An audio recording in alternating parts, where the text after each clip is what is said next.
Hello everyone, welcome back to my channel Prosenjit maths. আমি প্রসেনজিৎ জানা তোমাদের সঙ্গে কম্পিটিটিভের ম্যাথের আলোচনায়। আজকে এইচসিএফ এবং এলসিএম বেসিক্যালি লসাগু পার্টটা আজকে তার যে বেসিক জিনিসগুলো সেগুলো আলোচনা করব। চ্যানেলটিতে নতুন হলে অবশ্যই সাবস্ক্রাইব করো এবং পাশে থাকা বেল আইকনটিকে অল প্রেস করে রাখো পরবর্তী ক্লাসের নোটিফিকেশানের জন্য। তো দেখো, এই যে এইখানে লসাগুটাকে নির্ণয় করার জন্য সব থেকে সহজ পার্ট, কিছু কিছু ক্ষেত্রে লসাগু করার দরকার নেই, দেখে অ্যান্সার করা যাবে যদি এই ফার্স্ট টার্মের মতো যদি থাকে। কীরকম? যে এর মধ্যে ম্যাক্সিমাম ভ্যালুটা কোনটা?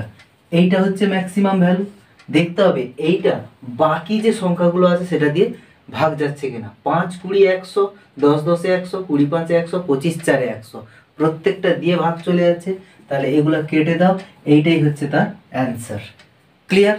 এটা এরপরে নেক্সট স্টেপটা দেখো 2। এখানে কি এই যে 3, 5, 10, 15, 20, 30, এই 30টা হচ্ছে সব থেকে বড় সংখ্যা। এবার এইটা বাকি যে সংখ্যাগুলো ছোট সংখ্যা আছে প্রত্যেকটা দ্বারা বিভাজ্য কিনা আগে দেখে নিই।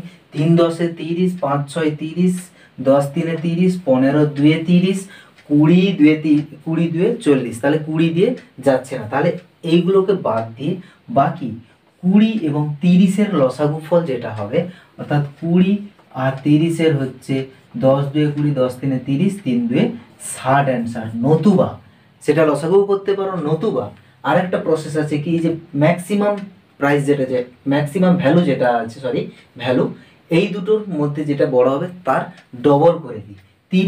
30 ইন্টু 2 60 এমন সংখ্যা পর্যন্ত মাল্টিপ্লাই করতে হবে যেটা এইটার দ্বারা যেন বিভাজ্য হয়। তো 30 2 60, 60ই হচ্ছে অ্যান্সার। ক্লিয়ার? লসাগু না করলে হবে, শুধু 2 গুণ 3 গুণ বাড়াতে হবে যতক্ষণ না এইটা দ্বারা বিভাজ্য হচ্ছে। ক্লিয়ার?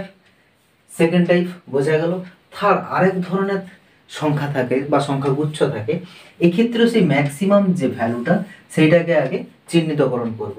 এবার কি করব? 3 5 15, 5 3 15, বাকি 7 পড়ে থাকছে। কিন্তু আগের ক্ষেত্রেও 20 পড়েছিল, কিন্তু এইটাকে যদি 15 2 30, 15 3 45 পরপর যায় সেটা কিন্তু অসম্ভব হবে। কারণ কি, এইখানে একটা দেখো, এটা হচ্ছে প্রাইম ফ্যাক্টর। কি বললাম? Prime factor. এরকম যদি প্রাইম ফ্যাক্টর অবশিষ্ট হিসেবে আর একটা পড়ে থাকে, এখানে যেটা অবশিষ্ট আছে সেটা কিন্তু কম্পোজিট নাম্বার ছিল, কিন্তু এটা একটা প্রাইম নাম্বার। যদি প্রাইম ফ্যাক্টর থাকে তাহলে লাস্ট এলসিএম এর ভ্যালুটা কি দাঁড়াবে না, ম্যাক্সিমাম ভ্যালু যেটা ছিল 15, তার সঙ্গে এই প্রাইম ফ্যাক্টরটা গুণ হয়ে যাবে। 15 6 90, 15 7 105। এইটাই হচ্ছে 3 5 7 এবং 15 হচ্ছে কি না এলসিএম ভ্যালু। বোঝা গেল? তো এলসিএম কথার অর্থ কি, যে এতক্ষণ এলসিএম বলছি বা লসাগু বলছি। দেখো, এই যে লসাগু লঘিষ্ঠ সাধারণ গুণন, এই যে এলসিএম এইখানে লেখা আছে দেখো, লোয়েস্ট কমন মাল্টিপল। অর্থাৎ একটা সংখ্যার, আমি যদি এইখানে বলি 2 3 4, এই তিনটার টেবিল লিখেছি। ওকে, এইখান থেকে দেখো কমন কোনটা আছে, লিস্ট কমন, লোয়েস্ট বা লিস্ট। ওকে, তো এখানে কি আছে দেখো, 2 এখানে কোথাও নেই, 4 এই দুটোতে আছে কিন্তু এইখানে নেই, 8 এইখানে আছে, এগুলো কোথাও নেই। এই দেখো 12 12 12। ওকে, এইরকম আবার আসবে কোথায় না, 24-এ আসবে। ওকে, এই দেখো 24 24 24 12 24।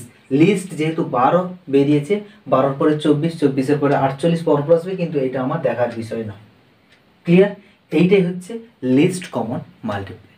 আশা করি বোঝা গেছে।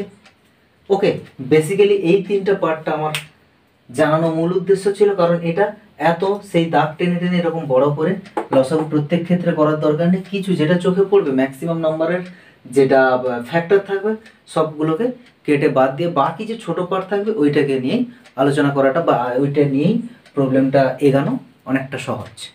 ক্লিয়ার? আজকে এই পর্যন্ত। আর চ্যানেলটি যদি এখন না সাবস্ক্রাইব করে থাকো তাহলে অবশ্যই সাবস্ক্রাইব করো, আর পাশে থাকা বেল আইকনটিকে অল প্রেস করে রাখো। আর ক্লাসটিকে যদি এখন লাইক করে থাকো তাহলে অবশ্যই লাইক করো। আজকে এই পর্যন্ত, দেখা হচ্ছে নেক্সট ক্লাসে।